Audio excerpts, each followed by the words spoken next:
Bonjour à tous et bienvenue à ce webinaire où nous allons parler ensemble de divergences haussières et baissières sur les marchés, divergences qui peuvent être détectées par Trade Decoder, et nous allons voir ensemble comment intervenir en fonction des signaux qui sont envoyés par les algorithmes de la plateforme.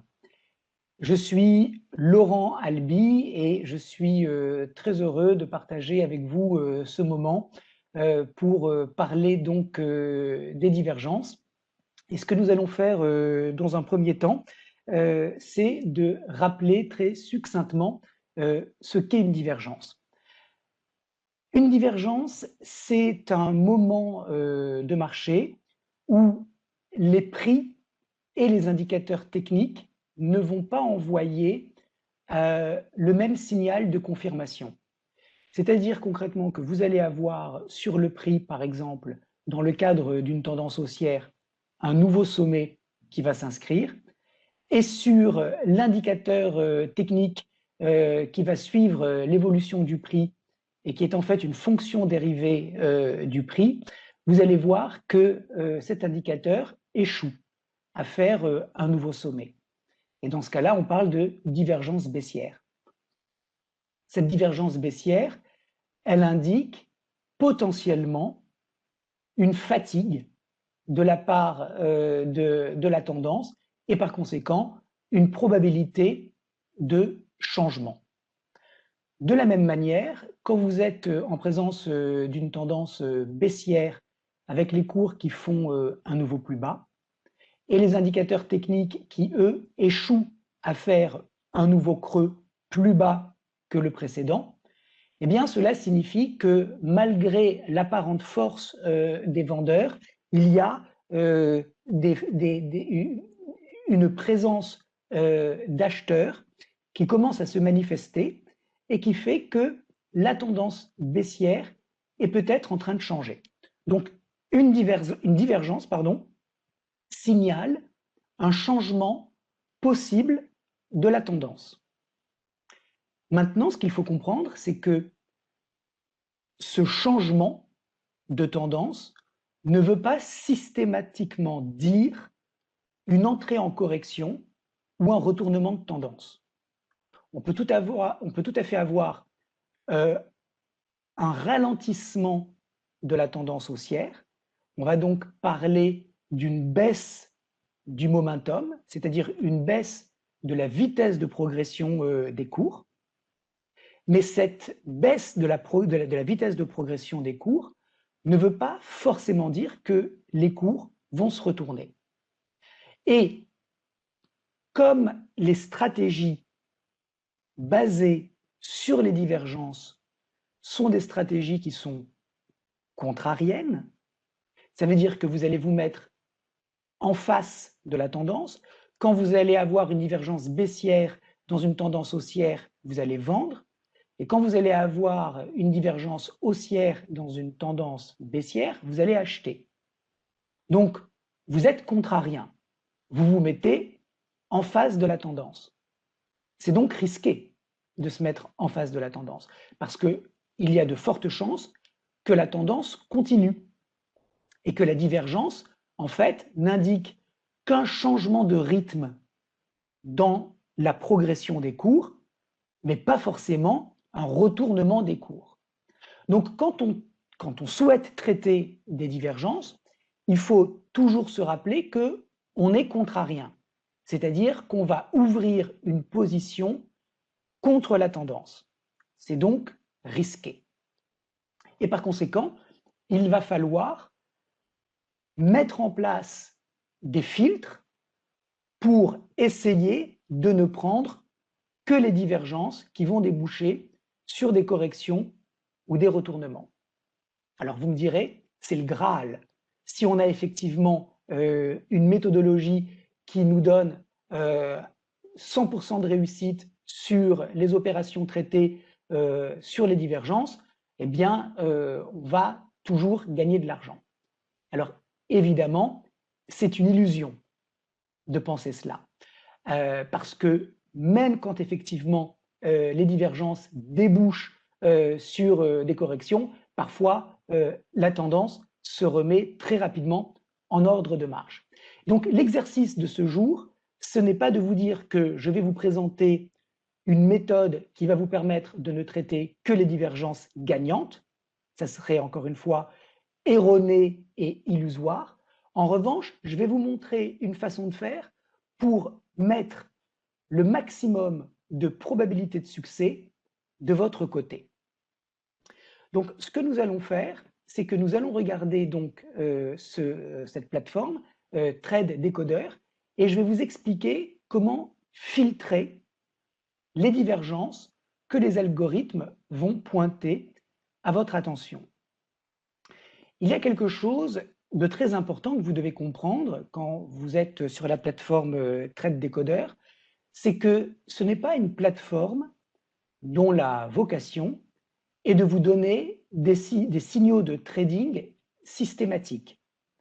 Ce que font les algorithmes, c'est qu'ils pointent encore une fois à votre attention des situations d'épuisement potentiel.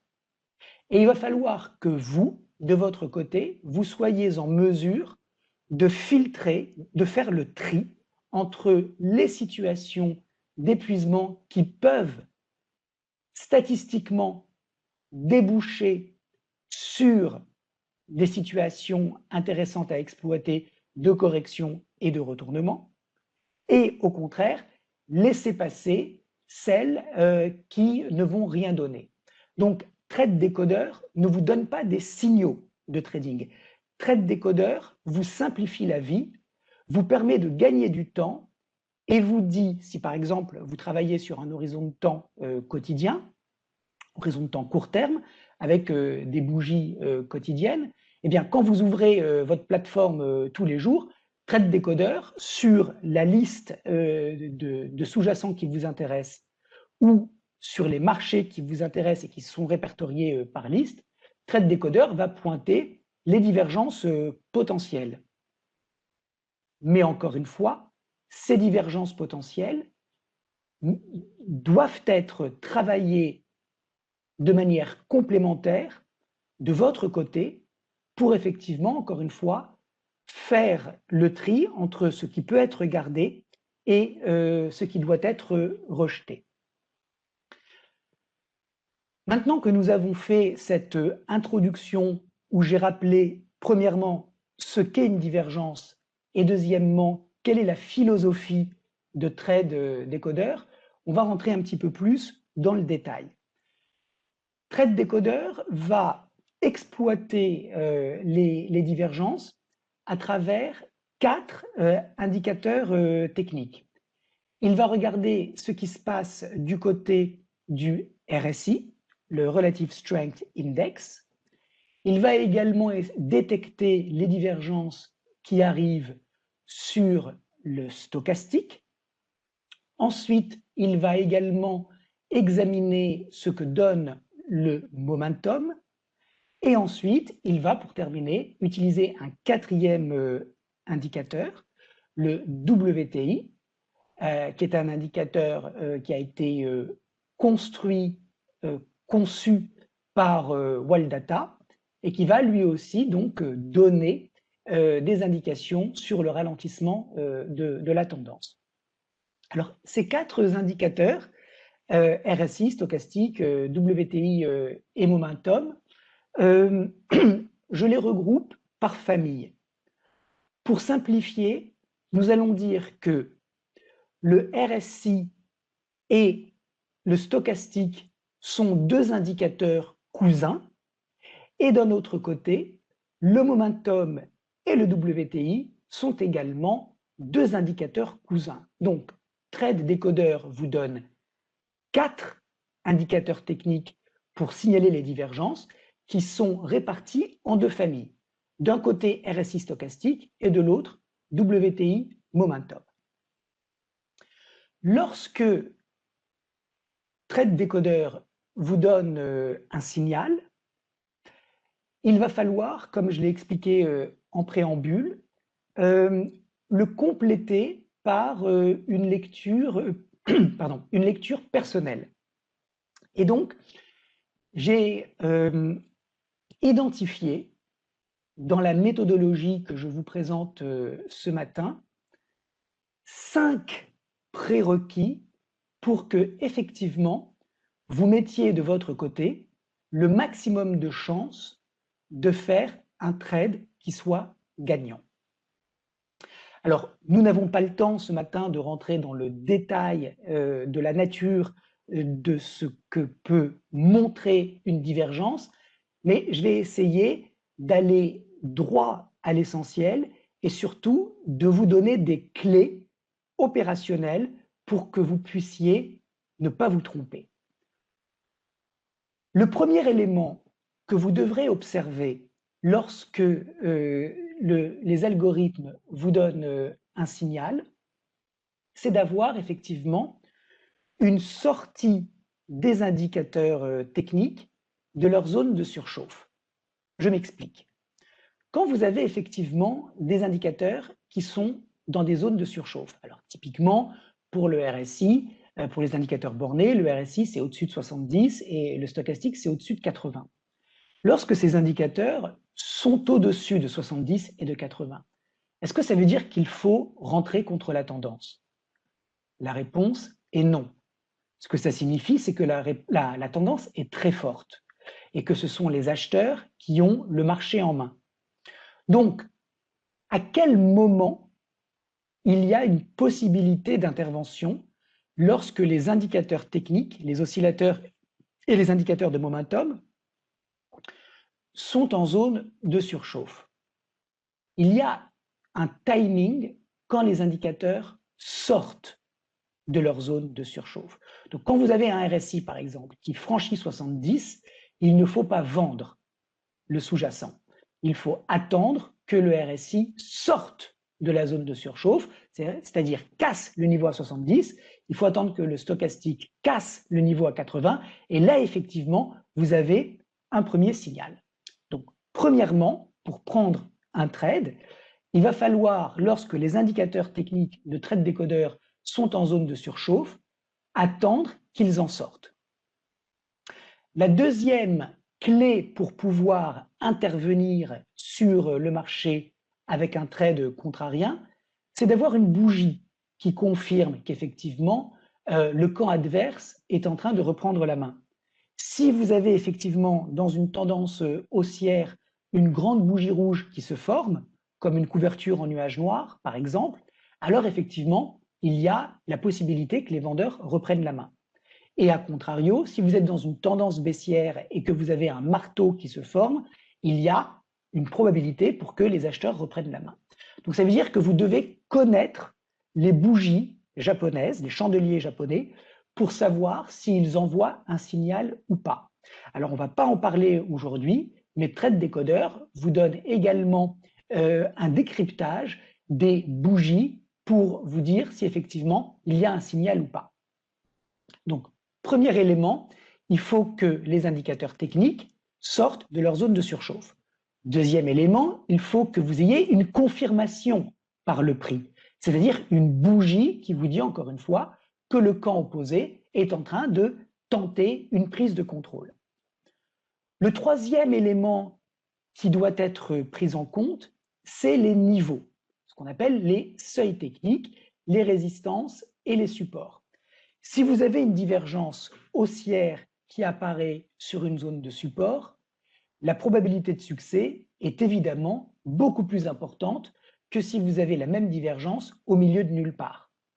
De la même manière, si vous avez une divergence baissière qui se met en place sur un niveau de résistance qui est validé et reconnu par le marché, elle a beaucoup plus de chances de fonctionner que si vous avez une divergence baissière qui apparaît au milieu de nulle part. Et vous avez ici, sur Trade Decoder, le CHT, c'est-à-dire le chart expert, qui, s'il est activé, va vous donner les niveaux de support et de résistance. Vous voyez, là, il est activé, il est en rouge. Si je le décoche, vous voyez que les niveaux ont disparu sur mon écran. Donc, je vous encourage, a priori, à toujours activer le chart expert pour avoir les niveaux de résistance et de support qui s'affichent pour savoir si effectivement vous êtes sur un niveau qui peut générer des arbitrages, c'est-à-dire, par exemple, dans une tendance haussière, des prises de bénéfices et une consolidation à venir.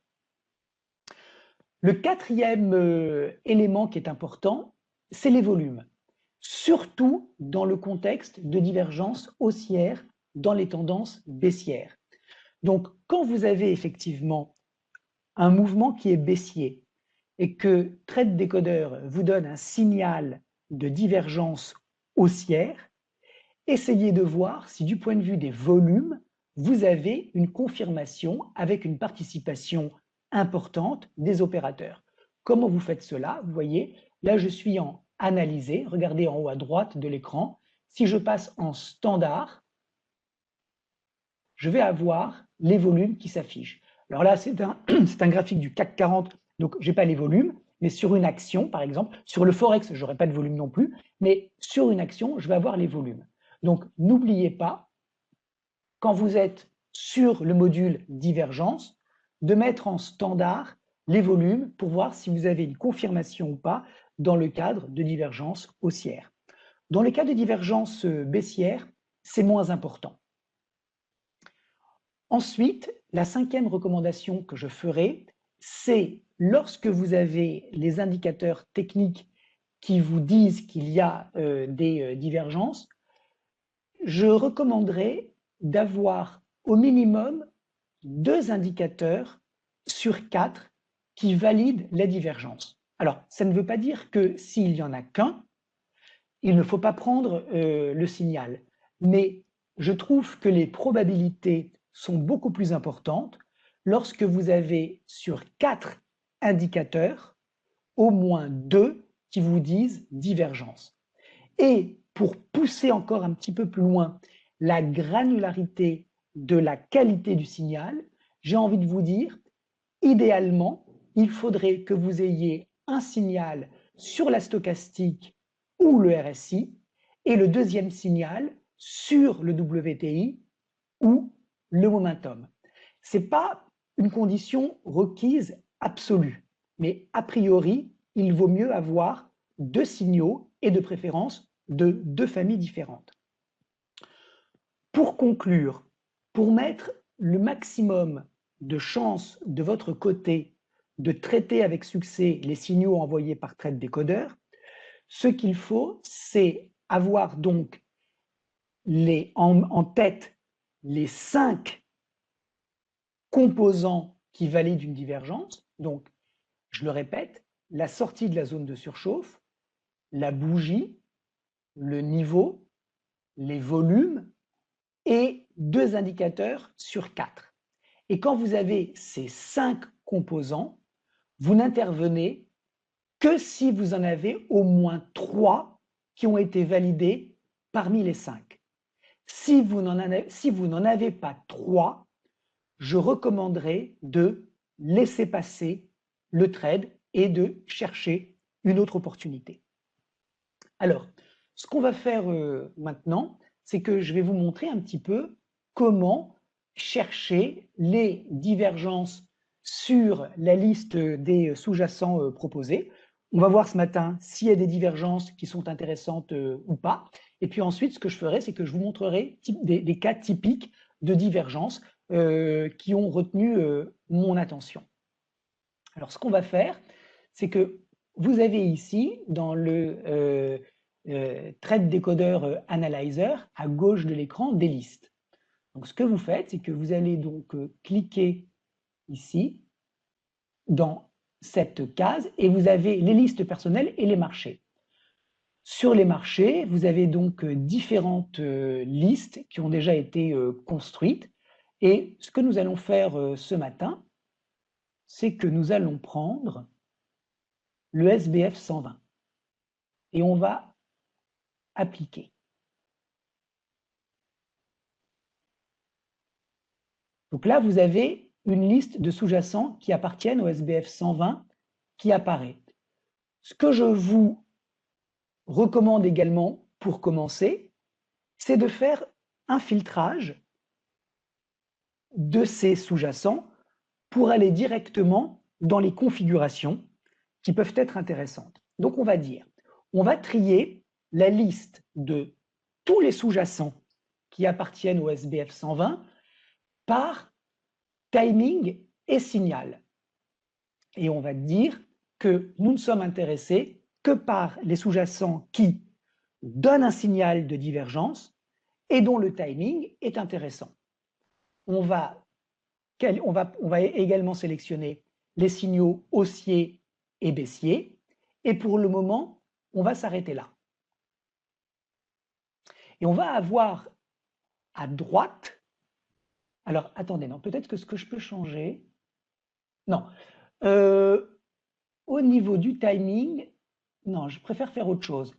On va choisir pour filtrer un peu plus les sous-jacents qui ont un bon timing, les sous-jacents qui ont un timing incertain et les sous-jacents qui ont un mauvais timing. Et on va faire OK. Alors, je vais vous expliquer qu'est-ce que c'est le timing. En fait, à droite de l'écran, si vous cliquez sur Information, vous avez une fenêtre qui s'ouvre et vous avez ici des commentaires.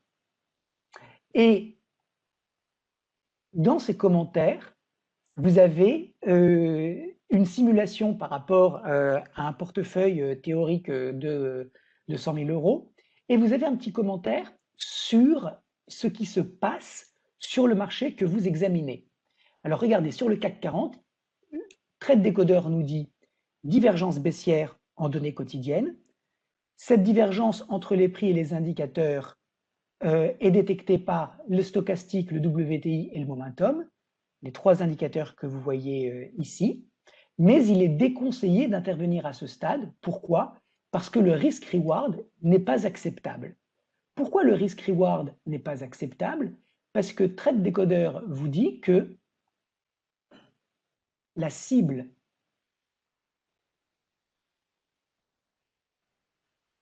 qui peut être obtenue à partir de cette divergence, elle est ici, sur le 50% de retracement de toute l'impulsion précédente. Donc, avec un objectif à 5600 et des cours qui sont actuellement à 5750, Trade Décodeur vous dit que le ratio rendement-risque n'est pas suffisamment optimal pour intervenir. Donc, je vous explique cela parce que à gauche, ici, le timing qui est donné, c'est un timing qui est en fonction du ratio rendement-risque. Est-ce qu'il est bon? Est-ce qu'il est très bon? Ou est-ce qu'il est médiocre? Donc, pour le moment, ce que nous allons faire, c'est que nous allons regarder ensemble les différents signaux qui sont donnés par Trade Décodeur aujourd'hui et on va voir s'il y a effectivement quelque chose qui peut être exploité. Alors, on va aller sur Unibuy pour commencer. Alors, Unibuy, vous avez donc un indicateur de momentum qui est repassé positif. Je vous rappelle que pour pouvoir entrer en position, il faut impérativement que du point de vue des indicateurs, vous soyez sorti de la zone de surchauffe. Donc, dans le cadre d'une tendance baissière, que l'indicateur soit sorti de la zone de survente. Donc là, on a effectivement un indicateur qui est sorti de la zone de survente. Donc, c'est validé de ce point de vue-là. Ensuite, j'ai dit qu'on doit avoir une bougie. La bougie, ici, elle, c'est une bougie d'avalement haussier. Donc, on a effectivement un signal qui avait été donné qui est intéressant. On va regarder maintenant les volumes. Est-ce que lorsque le signal a été donné, on a eu un volume qui était intéressant? Pas spécialement. Quand la bougie verte a été inscrite en données quotidiennes, on voit que les volumes n'étaient pas spécialement importants. Ils n'étaient pas spécialement faibles, mais ils n'étaient pas spécialement importants. Donc, on va considérer que là, on n'a pas le signal attendu, c'est-à-dire une participation importante de la part des acheteurs. Ensuite, est-ce qu'on a le niveau? Oui, on a le niveau, puisque vous voyez, j'ai mis mon AutoChart expert en place et on voit donc le niveau de support qui a été validé à 3 reprises. Donc, j'ai le niveau. Et je repasse en mode analyser. J'ai un indicateur, j'en ai pas deux. Alors, j'ai dit que pour intervenir, il fallait avoir au moins 3 composants sur 5. J'ai la bougie, j'ai le niveau, et alors on va regarder ici, hein, c'est-à-dire on va pas regarder sur les cours actuels, on va regarder au moment où le signal a été donné. Je vais me mettre ici. Donc, attendez. Donc au moment où le signal a été donné par trade décodeur le 22 février sur une e-buy, j'avais le niveau, j'avais la bougie. J'avais pas le volume, j'avais pas la zone de sortie de survente et j'avais pas 2 indicateurs sur 4. Ça veut dire que concrètement, sur une e-buy, je n'aurais pas pris le trade au moment où il a été signalé par trade décodeur. En l'occurrence, l'évolution des cours a été dans le sens signalé par les algorithmes, mais il n'y avait pas, à mon sens, suffisamment de probabilité de succès pour risquer de l'argent. On va regarder maintenant Alstom.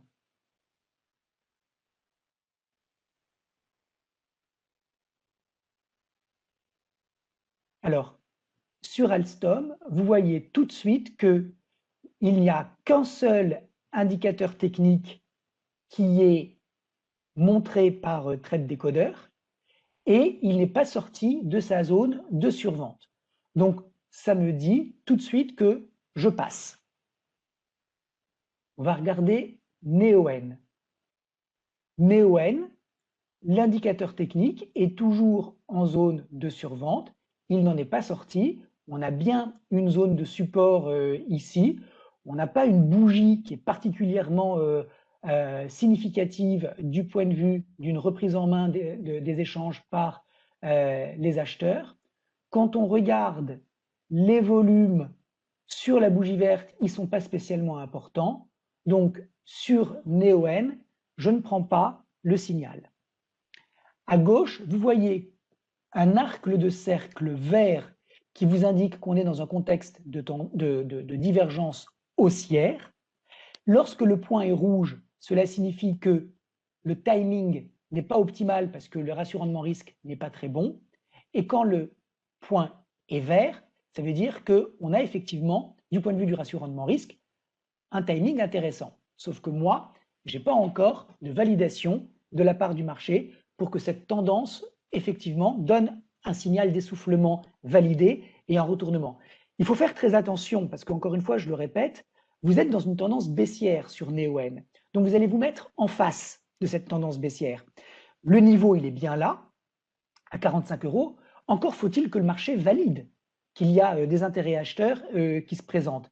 Et tant qu'on n'a pas une bougie qui est importante, des volumes qui confirment et une sortie de la zone de surchauffe, ben le risque, c'est de voir les cours continuer de s'enfoncer, peut-être jusqu'à ce niveau ici, à 43. Donc, c'est encore peut-être un petit peu trop tôt. Si on continue, on va regarder Crédit Agricole. Alors, sur Crédit Agricole, on est dans une tendance qui est haussière. L'indicateur de momentum nous indique une divergence baissière, mais le problème, c'est qu'on est toujours dans un moment où l'épuisement n'est pas validé.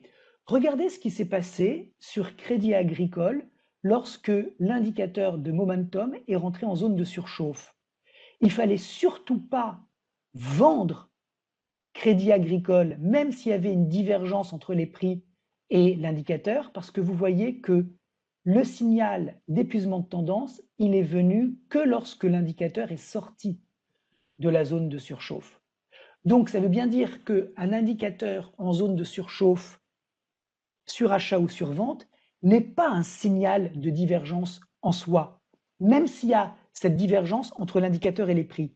Il faut qu'il y ait effectivement une indication par trait de décodeur qu'il y a une divergence, mais il faut ensuite que l'indicateur sorte de sa zone de surchauffe. C'est là qu'effectivement vous avez un signal, parce que sinon ça peut continuer de monter. Alors on va descendre un petit peu, on va aller voir Euraseo. Alors sur Euraseo, regardez, on a ici un niveau de résistance qui a été indiqué par l'indicateur ici, qui a été donc qui est toujours valide hein, il est activé puisqu'il est en rouge. Donc on a ici la résistance qui est validée et qui existe, indiquée par Chart Expert. Donc on a un composant.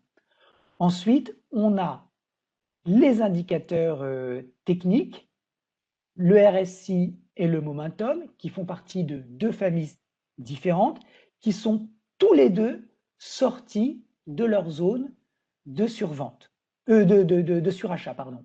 Donc ça, on a une deuxième validation. Ensuite, on a la bougie, la grande bougie rouge qui forme ici une étoile du soir, qui est une confirmation de la zone de résistance précédente. Donc on a un troisième indicateur qui est donné. Donc, on a la sortie de la zone de surchauffe, 1, on a la bougie, 2, on a le niveau, 3, et on a les deux indicateurs, 4. Donc, j'ai dit tout à l'heure que pour avoir une opportunité, il fallait qu'on ait 3 occurrences sur 5. Ici, on les a. Donc, je vais zoomer un petit peu sur Euraseo. On a effectivement une divergence qui est en train de prendre forme sous nos yeux, avec un stop qui se place au-dessus de la mèche haute de la bougie d'avant-hier et un target qui se place, alors trait de décodeur nous dit target à 50-50, ok, ça peut fonctionner. Moi je pense que le premier target il est ici, donc on peut avoir effectivement un target sur 56,40. Alors typiquement, ce que vous pouvez faire, c'est si effectivement l'opération s'avère gagnante, encore une fois, c'est très important que vous compreniez que chaque fois que vous intervenez sur le marché, il n'y a jamais de garantie. Jamais, jamais, jamais. Même si vous aviez une situation où les 5 paramètres que je vous ai donnés étaient effectivement inscrits à l'écran, ce n'est pas parce qu'ils sont là qu'il y a une garantie de succès. Il faut toujours que vous suiviez un cahier des charges préétabli par vos soins qui détermine votre politique de money management. Ça, c'est extrêmement important. Donc, dans le cas présent, ce que vous pourriez faire, c'est tout à fait prendre, par exemple, le signal donné par trait de décodeur et sortir une partie de la position sur 56,40 et voir si ça va sur la deuxième à 50,50. Voilà, donc vous avez compris un petit peu l'esprit de trait de décodeur. Vous verrez que tous les jours, vous n'aurez pas de signal parce que concrètement, plus vous allez monter votre seuil d'exigence, plus vous allez filtrer, moins vous allez avoir de signaux, mais plus les signaux qui vont être, les trades qui vont être, les opportunités qui vont être détectées avec la présence de ces 5 composants vont déboucher sur des trades gagnants et une espérance de gain accrue. Donc c'est très important de savoir bien filtrer avec les éléments que je vous ai donnés. Si sur la liste des sous-jacents qui vous intéressent, vous n'avez pas d'opportunités qui se présentent, changez d'horizon de temps. Au lieu de rester sur un jour, passez en intraday ou passez en semaine, passez en 4 heures. Donc vous pouvez jouer avec les temporalités et vous pouvez aussi jouer avec les sous-jacents puisque vous pouvez ici, par exemple, au lieu de choisir SBF 120, vous pouvez tout à fait aller sur le Forex, une sélection de paires de devises, donc vous cliquez dessus, et puis vous allez descendre de temporalité, vous allez chercher les signaux qui sont donnés en 60 ou en 120 minutes, et là, vous allez avoir une liste de sous-jacents qui va donc apparaître. Et là, vous avez par exemple en un jour des opportunités voilà, qui apparaissent sur l'euro GBP. Alors, on va regarder ensemble qu'est-ce qui s'est passé sur euro GBP, par exemple. Voilà, sur euro GBP, vous avez une divergence haussière qui est signalée. Il n'y a qu'un indicateur sur 4. L'indicateur n'est pas encore sorti de sa zone de surchauffe, donc il y a un risque que la tendance continue. Donc, je ne prendrai pas ce trade. Maintenant, ce que je vais vous montrer, c'est des opportunités qui ont retenu mon attention dans ma liste personnelle.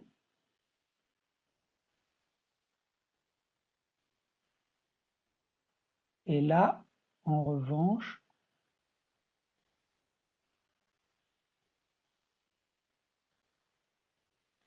je vais enlever le timing. Juste pour vous montrer ce que vous êtes en théorie susceptible de prendre comme signal. Alors, regardez. Sur Total, à l'achat, il y a eu un très beau signal détecté par Trade Decoder qui aurait pu, par exemple, être pris. Vous avez le niveau qui est ici indiqué par les algorithmes. Vous avez ensuite les deux indicateurs, WTI et Momentum. Vous avez la bougie d'avalement haussier qui signale le retour des acheteurs. Et donc, vous avez déjà 3 signaux sur 5. La sortie, alors regardez, la sortie, elle se fait ici. Donc, sur cette bougie-là, vous avez la sortie de la survente, 1, vous avez la bougie, 2, vous avez le niveau 3. Ça veut dire que concrètement, 3 paramètres sur 5, 3 composants sur 5, vous pouvez y aller. Vous pouvez tenter, sans garantie de succès, mais vous pouvez le prendre. Si on regarde groupe CRI, alors sur groupe CRIT, vous avez la divergence haussière signalée par 3 indicateurs, donc c'est positif. Ensuite, les indicateurs sont sortis de leur zone de survente, donc deuxième élément positif. Ensuite, vous avez la bougie verte, qui montre le retour des acheteurs. Donc, troisième élément positif. Et vous avez le niveau de support. Quatrième élément, c'est une opportunité qui peut se travailler. Sans garantie de succès, je le répète toujours, parce que c'est extrêmement important que vous compreniez qu'il n'y a jamais de garantie, mais ça peut se travailler comme opportunité. On peut regarder le dollar américain contre la livre turque. Est-ce que j'ai quelque chose de ce côté-là?